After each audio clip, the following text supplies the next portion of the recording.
오늘 찬양과 기도를 하나님께서 기쁘게 받으실 줄로 믿습니다. 1층 카페에서 어떤 권사님을 만났습니다. 권사님의 모습을 보니까 목소리 괜찮나요? 네, 좋습니다. 그 권사님의 모습을 보니까 벚꽃 같은 거예요. 그래서 권사님 모습이 꽃과 같습니다. 그랬더니 너무 좋아하시더라고요. 옆에 계신 분들에게 인사하겠습니다. 당신의 모습이 꽃과 같습니다.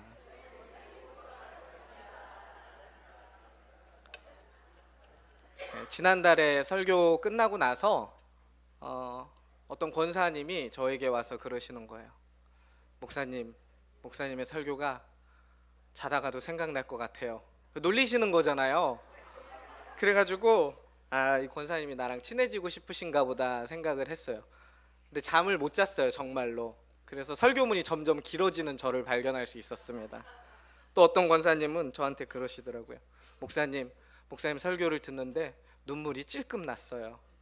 저한테 왜 그러시는 거예요, 도대체? 감사했습니다. 한신교회 오기 전에 들렸던 소문에 의하면 시끄러웠었다 하더라고요. 우리 윤 목사님 오시기 전에. 그랬었나요? 예, 맞아요. 아니, 어떻게 이렇게 얼굴색도 안 변하시고 그랬는데 제가 왔을 때는 감사하게도 윤 목사님 이하 모든 동역자들이 한마음이 되어서 교회가 많이 정상화됐다, 이런 소문을 듣게 되었어요. 내외부적으로. 제가 몰랐을 것 같아요. 저 능동교회 있을 때 다 소문 들어서 알고 있습니다. 네, 그런데 사순절 기간을 지나면서 확실히 교회가 말씀과 기도를 중심으로 뭉치니까 분위기가 달라졌다, 이런 느낌이 더 들더라고요. 더 은혜가 충만한 교회가 되었다. 아멘? 네, 이렇게 바뀐 느낌이었어요. 그리고 저에게는 개인적으로 2024년 사순절이 40평생 가장 힘든 사순절이었고, 부활주일이 40평생 가장 기쁜 부활주일이었습니다. 공감하시는 분들은 아멘이실 거예요. 네. 오늘 말씀의 제목은 벼랑 끝에서로 정해보았습니다. 예수님의 사역을 면밀히 들여다보면 흥미로운 것들이 참 많습니다. 예수님은 어떤 아픈 사람을 만나게 되었을 때 그 사람의 상황과 환경을 바꿔주시기보다 그 사람의 마음을 바꿔주는 일을 먼저 하셨습니다. 예수님은 공생의 동안 말씀 전파와 가르침과 치유를 행하셨습니다. 병자를 보면 그냥 지나치지 않고 반드시 그 문제를 해결해 주셨습니다. 겉으로 드러난 질병 치유를 기록한 부분이 많지만 예수님은 몸의 질병보다 마음의 질병을 먼저 보셨고, 그것을 해결해 주신 다음에 환경과 상황을 바꿔 주셨습니다. 마음의 질병을 그냥 놔두고 몸의 질병을 치료하면 몸의 질병은 언젠가 또 마음의 질병으로 인해 재발할 수 있기 때문입니다. 마음의 상처는 거의 대부분 몸의 질병이나 이상현상으로 나타나기 때문에 마음의 상처를 먼저 치유해 주신 것이 아닌가 하는 생각을 해보게 되었습니다. 우리가 드리는 기도의 내용을 가만히 들여다보면 병을 고쳐달라거나 사업의 문을 열어달라거나 자식이 좋은 대학에 들어가게 해달라는 등 대부분 상황을 바꿔주십사 하는 기도의 제목입니다. 물론 상황이 좋아지고 바뀌도록 기도할 수 있습니다. 하지만 자기 자신의 마음이 바뀌지 않고 상황만 바뀐다고 우리가 이전보다 더 행복해지거나 우리의 신앙이 더 깊어진다고 할 수는 없을 것입니다. 봄철이 되어서 농부가 밭에 파종을 해야 할 일이 생겼습니다. 밭에 파종을 해보신 분 혹시 계신가요? 텃밭 가꾸기 하시는 분 계시죠? 그냥 평평한 밭에 씨를 마구잡이로 뿌리는 농부는 없을 거예요. 땅에 돌을 골라내고 깊게 홈을 파고 그 속에 씨앗을 집어넣습니다. 그리고 물을 주죠. 마지막으로는 하나님께 기도할 겁니다. 이 씨앗이 많은 열매를 맺어서 하나님께 영광 돌리게 해달라고, 나의 마음에도 기쁨을 주십사 하고 그렇게 기도할 겁니다. 마찬가지입니다. 우리의 마음밭이 우리의 마음이 변하지 않은 상태에서 기도를 하는 것은 한계가 있다 하는 말씀을 드리고 싶습니다. 예수님을 만나 삶의 패턴이 전혀 달라진 인물 삭개오를 한번 살펴보도록 하겠습니다. 삭개오는 열등감이 있었습니다. 그것은 저처럼 키가 작다는 것과 민족의 반역자라는 열등감이었습니다. 이 두 가지 일들로 인해 삭개오는 자신의 삶에서 아마도 벼랑 끝에 선 기분이지 않았을까 하는 생각을 해봅니다. 민족의 동지들에게는 다가갈 수 없었습니다. 사람들로부터는 놀림과 수모와 손가락질을 받아야만 하는 그런 처지였습니다. 이런 그에게 필요한 것은 먼저 상처가 나버린 내면을 치유하는 일이었을 것입니다. 예수님은 삭개오의 이 같은 상황을 꿰뚫어 보셨습니다. 사실 예수님이 사람을 치유하시면서 상황을 바꿔주신 경우는 많지 않습니다. 삭개오의 경우 예수님을 만나기 전과 만난 후를 비교해 보면 경제적 상황이 더 좋아졌습니까? 더 나빠졌습니다. 왜냐하면 토색한 것이 있다면 그것에 대해 4배를 갚을 것이고 재산을 반으로 나누어서 가난한 이웃에게 나누어 주겠다고 약속을 했기 때문입니다. 예수님을 만나기 전보다 예수님을 만난 후에 재산이 줄어들었습니다. 삭개오가 예수님을 만난 뒤 자신의 키가 커졌습니까? 그런 기록은 성경에 없습니다. 또한 삭개오에게 유대인들이 죄인 취급을 더 이상 하지 않았던 것도 아닙니다. 예수님을 따라오던 수많은 군중은 예수님이 세리장인 삭개오의 집에 들어가시자 걸음을 멈추고 이렇게 이야기합니다. 누가복음 19장 7절 말씀입니다. 무사람이 보고 수군거려 이르되 저가 죄인의 집에 유하러 들어갔도다 하더라. 삭개오의 상황이 바뀐 것은 아니었습니다. 다만 삭개오의 마음이 예수님을 만나기 전과 만난 후에 달라졌다고 할 수 있겠습니다. 이전에 예수님을 만나기 전에는 자기 중심적인 삶을 살았습니다. 자신의 부를 어떻게 축적했을까요? 세리장이니까 세금을 더 많이 거두었을 것입니다. 올바른 방법이 아닌 수단을 써서 자신의 재산을 불린 것이죠. 자기 중심적인 삶이었는데 예수님을 만난 후에는 이타적인 삶으로 바뀌었습니다. 자신의 것을 모으는 것에 몰두하지 않고 모은 자신의 재산을 이웃들에게 나누는 삶으로 그 마음이 완전히 180도 달라졌다 볼 수 있겠습니다. 이처럼 성경의 인물들의 삶을 들여다보면 각자의 삶의 자리에서 많은 아픔이 있고 또한 그 아픔이 고난의 순간으로 고백되어 있습니다.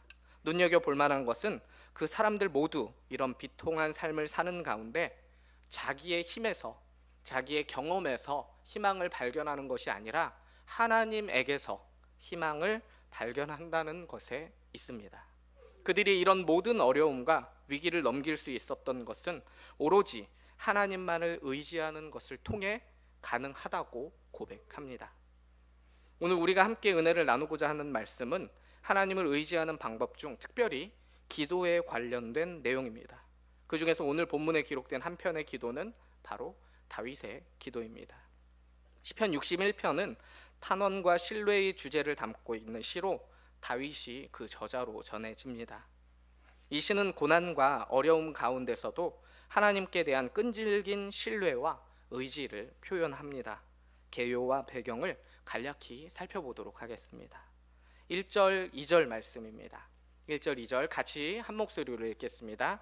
하나님이여 나의 부르짖음을 들으시며 내 기도에 유의하소서. 내 마음이 약해질 때에 땅끝에서부터 주께 부르짖으오리니 나보다 높은 바위에 나를 인도하소서. 아멘. 다윗은 먼 곳에서 하나님께 부르짖으며 마음이 심히 낙심된 상태에서 하나님께 도움을 구합니다. 3절, 4절 말씀 한번 보시겠습니다. 같이 읽겠습니다. 주는 나의 피난처시오 원수를 피하는 견고한 망대이심이니이다. 내가 영원히 주의 장막에 머물며 내가 주의 날개 아래로 피하리이다. 아멘. 다윗은 하나님께서 그의 피난처, 강한 탑, 안전한 장소임을 선언합니다. 그는 하나님의 임재 안에서 보호받기를 원합니다. 5절로 7절 말씀입니다. 주 하나님이여 주께서 나의 서원을 들으시고 주의 이름을 경외하는 자가 얻을 기업을 내게 주셨나이다. 주께서 왕에게 장수하게 하사 그의 나리가 여러 대에 미치게 하시리이다. 그가 영원히 하나님 앞에서 거주하리니 인자와 진리를 예비하사 그를 보호하소서. 아멘. 다윗은 과거 하나님이 그에게 베푼 은혜와 약속을 기억하며 하나님의 보호 아래에서 계속 살기를 간구합니다. 마지막 8절입니다. 그리하시면 내가 주의 이름을 영원히 찬양하며 매일 나의 서원을 이행하리이다. 아멘. 이 시의 결론에서 다윗은 자신이 평생 하나님께 서약을 지키며 하나님을 찬양하겠다고 다짐합니다. 놀라운 것은 이 시를 고백하면서 바꿔 말해 다윗이 기도하는 중에 상황이 변한 것은 없었다는 것입니다. 여전히 다윗은 목숨의 위협을 받고 있었고 여전히 고난의 한복판에 있었습니다. 그런데 놀랍게도 하나님의 은총을 간구한 이후에 감사의 고백을 하는 다윗의 모습을 발견할 수 있습니다. 우리의 기도가 이런 다윗의 기도가 되기를 원합니다. 시편 61편의 배경은 구체적으로 기록되어 있지 않지만 다윗이 저자라고 전해지는 많은 시편과 마찬가지로 그의 생애 중 어려움을 겪었을 시기에 작성되었을 가능성이 높습니다. 다윗은 이스라엘의 왕으로 그의 생애는 신앙적 시험과 정치적, 개인적 위기로 가득 차 있었습니다.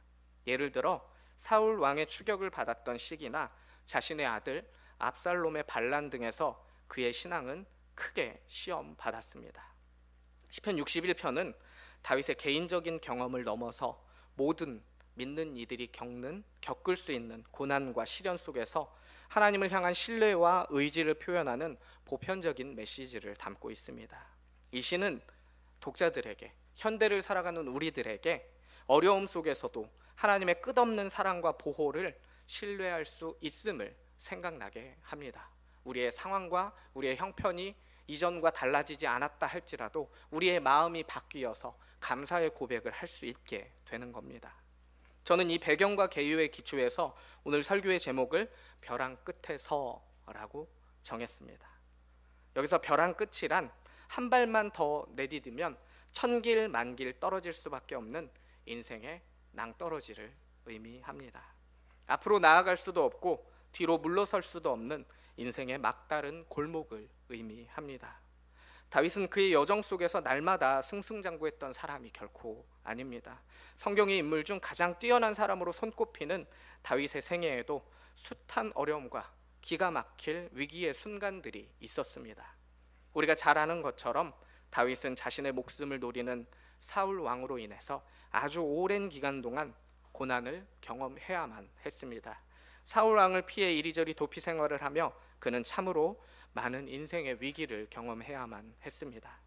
그러나 지금 본문에서 간절하게 기도하고 있는 다윗의 상황은 그가 경험했던 그 어떤 위기의 순간보다 더 비참하고 힘든 상황이었습니다.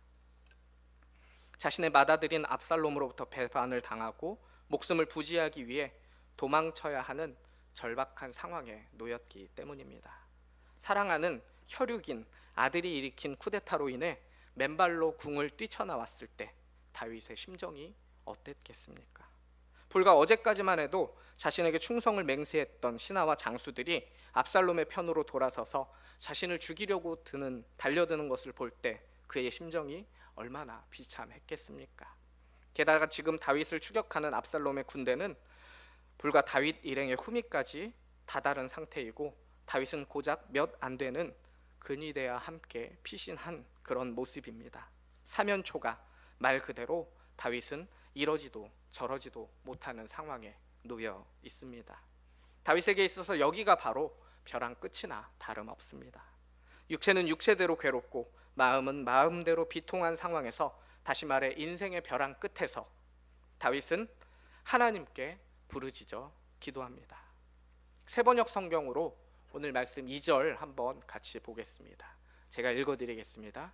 내 마음이 약해질 때 땅끝에서 주님을 부릅니다. 내 힘으로 오를 수 없는 저 바위 위로 나를 인도하여 주십시오. 다윗은 자신이 처한 칠흑 같은 사망의 구렁텅이에서 그가 할 수 있는 최선이자 최후의 길, 하나님께 부르짖어 기도하는 길을 선택했습니다. 다윗의 이 부르짖는 기도가 저와 여러분의 기도가 되기를 바랍니다. 절체절명의 위기, 인생의 벼랑 끝에서 하나님께 부르짖어 기도할 수 있는 우리가 되어야 합니다. 다윗의 기도를 통해 하나님께서 오늘 우리들에게 전하고자 하시는 말씀의 뜻이 무엇일까요? 저는 오늘 말씀을 통해 크게 세 가지를 깨달을 수 있었습니다. 첫째, 인생은 어느 누구를 막론하고 인생의 벼랑 끝에 설 때가 있다는 것을 가르칩니다. 기독교인이든 비기독교인이든 혹은 선인이든 악인이든 그 어떤 사람이든지 인생의 위기에 봉착하게 될 때가 반드시 있다는 것입니다. 많은 벼랑 끝의 위기를 살면서 경험합니다. 저는 특별히 목숨의 위협을 저 스스로 어리석은 방법을 택해서 2번 경험했습니다. 그래서 구급차를 2번 탔습니다. 첫 번째는 초등학교 6학년 때였어요. 시골에는 경운기라는 게 있습니다. 경운기 뭔지 아시죠? 경운기 가지고 초등학교 6학년 때 놀다가 손가락이 그 기계와 벽 사이에 끼어서 새끼손가락이 굽혀지지 않습니다. 전 장애가 있어요. 이것 때문에 군대도 못 갔습니다. 제 뼈를 제 눈으로 봤고요. 관절이 튕겨져 나가서 이렇게 수술이 잘못돼가지고 굽혀지지도 않고 펴지지도 않습니다. 그때 한번 구급차를 탔어요. 구급차 타고 이제 군대를 못 가니까 돈을 벌어야겠다. 그래서 군대 휴학을 하고 방위산업체에 갔는데 거기서는 몸에 불이 붙었어요. 그래서 또 구급차를 탔습니다. 아직 등에 화상 자국이 남아 있어요. 무서워서 이제 도저히 일을 못 하겠다. 아버지의 사업을 도왔습니다. 목포에 갔는데 아버지가 이제 배에 전자장비를 다는 일을 하셨거든요. 목포의 신항은 포크레인으로 깊게 항구를 팠대요. 그래서 이유를 물어봤더니 큰 배가 접안할 수 있게끔 그렇게 시설을 갖춰놨다 하더라고요. 그 속에 30kg짜리 공구 가방을 메고 풍덩 빠졌습니다. 그렇게 여러 번 죽을 뻔했어요. 근데 이렇게 꼬르륵 하고 잠들잖아요. 이렇게 잠수하듯이 이렇게 내려가잖아요. 근데 쭉 밑에 내려가니까 바닥이 있더라고요. 그래서 바닥을 치고 올라와서 목숨을 건질 수 있었습니다. 많은 벼랑 끝의 위기를 경험합니다. 이게 지금 제가 짧게 얘기해서 그렇지 20년 동안 겪은 일이거든요. 어마어마했습니다. 이야기를 계속 듣고 싶으신 분은 커피를 사주시기 바랍니다. 그럴 때마다 하나님께서는 당신을 향해 부르짖는 성도의 기도를 들어주셨습니다. 그리고 그 모든 위기들을 무사히 넘어가도록 도와주셨습니다. 인생의 벼랑 끝을 경험한 것이 어디 목사들 뿐이겠습니까? 성도님들 역시 삶의 순간순간마다 벼랑 끝에 서 있는 것과 같은 기분이 들 때가 왜 없었겠습니까? 우리의 믿음의 선배들께서도 이런 인생의 벼랑 끝을 경험하셨던 것을 우리는 성경을 통해 찾아볼 수 있습니다. 애굽의 노예로 팔려가서 감옥 생활까지 했었던 요셉을 한번 떠올려 보시기 바랍니다. 총리가 되기 전 요셉의 상황은 최악이었습니다. 그는 먹을 것을 가지고 사나흘 걸려서 도달할 수 있는 형들에게까지 갑니다. 형들은 먹을 것을 가져온 요셉을 질투해서 구덩이 속에 던지고 노예 상인들에게 동생을 팔아 넘겼습니다. 보디발의 집에 팔리자마자 노예 생활을 하게 됐고 억울한 누명을 썼고 감옥에 가게 됩니다.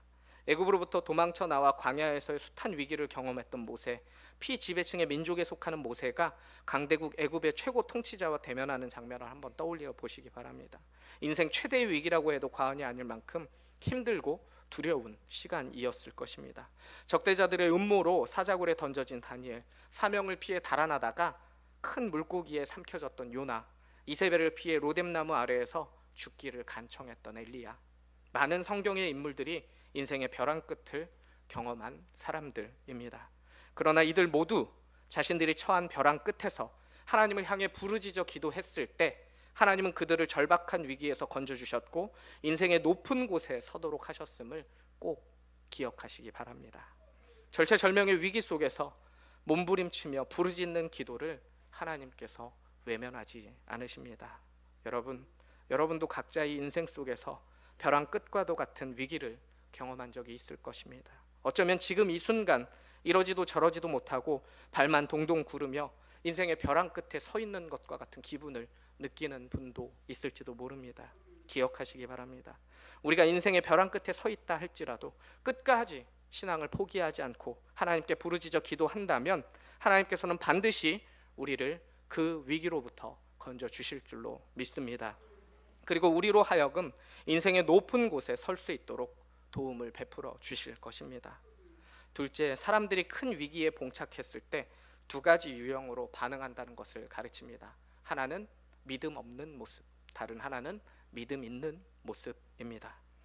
먼저 위기에 닥쳤을 때 끝까지 하나님을 신뢰하며 부르짖는 사람이 있습니다. 이미 언급한 것처럼 다윗은 지금 자신의 아들에게 배반을 당하고 목숨의 위협까지 받으며 비참하게 도망치는 처지에 놓여 있습니다. 그동안 나름대로 열심히 하나님을 섬기며 살았다고 생각했는데 하루아침에 자기 아들을 피해 맨발로 달아나야 하는 처량한 신세가 되었습니다. 아마 다윗이 믿음 없는 사람이었다면 이런 상황에서 절망하거나 포기했을지도 모릅니다. 그러나 다윗은 이런 비참하고 두려운 상황 속에서도 그의 신앙이 결코 흔들리지 않았습니다. 어떤 어려움 속에서도 하나님을 향해 심지 굳은 믿음을 지녔던 다윗은 그 위기 속에서 오히려 하나님께 더욱 부르짖어 기도했습니다. 하나님, 나의 부르짖음을 들으시고 나를 이 땅 끝으로부터 건져 주십시오. 그리고 나를 높은 곳으로 인도하옵소서. 이처럼 다윗이 위기의 상황 속에서도 하나님을 부르짖어 기도하였을 때 하나님은 그의 기도를 들어주셨고 그로 하여금 사망의 위기를 벗어나서 높은 곳에 설 수 있도록 응답해 주셨습니다. 하나님을 신뢰하며 부르짖는 자가 있는가 하면 하나님을 향한 믿음을 포기하는 자가 있습니다. 극단적인 행동의 양태를 보이며 자신에게 닥친 위기 상황을 모면하려고 합니다. 이것은 결코 위기를 해결하는 궁극적인 해결책이 아닙니다.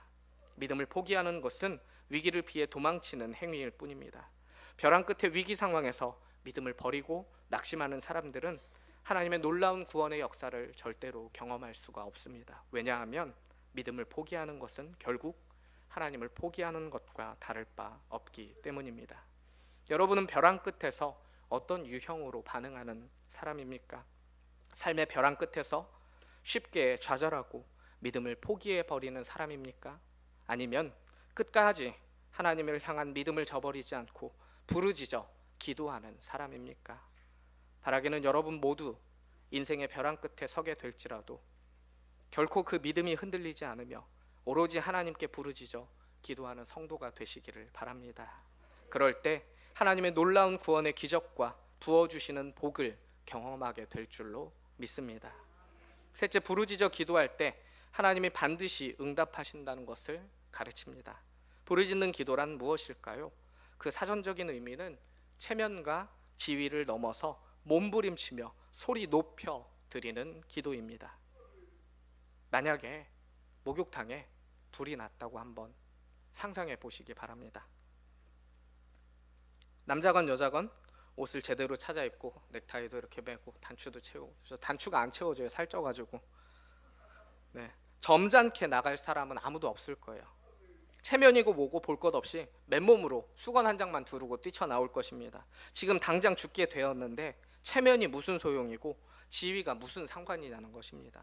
이와 마찬가지로 사람이 벼랑 끝에 서게 되면 체면이나 지위 따위는 아랑곳하지 않게 됩니다.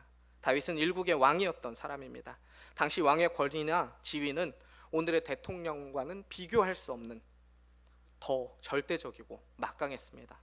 그런 다윗이 왕의 신분으로서 하나님께 부르짖어 기도하였다는 것은 왕의 체면과 지위 따위는 전혀 아랑곳하지 않았다는 것과 같습니다. 벼랑 끝에 몰린 상황에서 다윗은 왕이라는 체면과 지위가 자신을 살려주는 것이 아니라 오직 하나님만이 자신을 구원할 수 있다는 사실을 믿었던 것입니다. 그래서 그는 하나님께 부르짖어 기도했습니다. 다윗뿐만이 아닙니다. 히스기야 또한 일국의 왕이었습니다. 그런 그가 이사야 선지자로부터 죽을 병에 걸렸음을 통보받았을 때 그는 그의 얼굴을 벽으로 향하고 통곡하며 기도했습니다. 왕으로서의 체면과 지위를 아예 내던지고 오로지 하나님을 향해 눈물로 호소했습니다. 그러자 하나님은 그의 부르짖는 기도를 들으시고 즉각적으로 하나님 당신의 뜻을 돌이키셨습니다. 히스기야의 생명을 15년이나 연장하시겠다고 응답해 주셨습니다. 이처럼 하나님은 부르짖는 기도에 반드시 응답하십니다. 우리가 하나님 앞에 부르짖어 기도해야 할 이유는 여기에 있습니다. 하나님께서 눈물로 호소하며 몸부림치는 자녀의 기도를 결코 외면하지 않으십니다. 기도의 아버지라고 불리는 조지 뮬러 목사는 성도가 벼랑 끝에서 큰 위기를 당할 때 하나님께 부르짖어 기도하면 하나님께서는 그 벼랑 끝을 오히려 인생의 발판으로 삼으시고 우리를 높은 곳으로 인도하신다라고 고백했습니다. 여러분, 오늘 어떤 벼랑 끝의 위기를 경험하고 있든지 실망하지 마시고 포기하지 마시고 하나님께 부르짖어 기도하시기 바랍니다. 그러면 오늘 우리가 서 있는 인생의 벼랑 끝이 하나님의 복의 자리로 바뀌게 될 줄로 믿습니다. 기도드리겠습니다. 하나님 감사합니다. 오늘 시편의 시를 통하여 벼랑 끝에서 우리가 어떤 믿음의 삶을 살아야 할지 깨달을 수 있었습니다. 인생을 살아가며 부딪혀오는 여러 가지 어려움과 문제들 가운데 놓여 있다 할지라도 좌절하거나 절망하거나 포기하지 않고 우리를 구원하실 하나님을 바라보는 믿음의 눈을 저희들에게 허락하여 주시옵소서. 예수 그리스도도 많은 어려움이 있었지만 포기하지 않고 십자가 사역을 감당했을 때 그의 영광이 온 세계에 2000년이 지난 지금까지 전해질 수 있었습니다. 하나님, 우리의 마음을 갈아엎어 주시고 주님의 마음에 합한 마음으로 살아갈 수 있도록 인도하여 주시며 하나님을 향한 믿음으로 살아갈 수 있는 저희들 다 될 수 있도록 은혜 베풀어 주시옵소서. 또한 주변에 벼랑 끝에 선 것과 같은 삶을 살아가는 사람이 있다면 우리의 마음으로, 우리의 언어로, 우리의 행동으로 그 사람을 낭떠러지로 밀 것이 아니라 함께 손잡고 함께 걸어갈 수 있는 배려와 사랑이 우리의 마음에 있을 수 있도록 은혜 베풀어 주시옵소서. 그렇게 이루실 주님을 기대하고 소망하며 예수 그리스도의 이름으로 간절히 기도드리옵나이다. 아멘.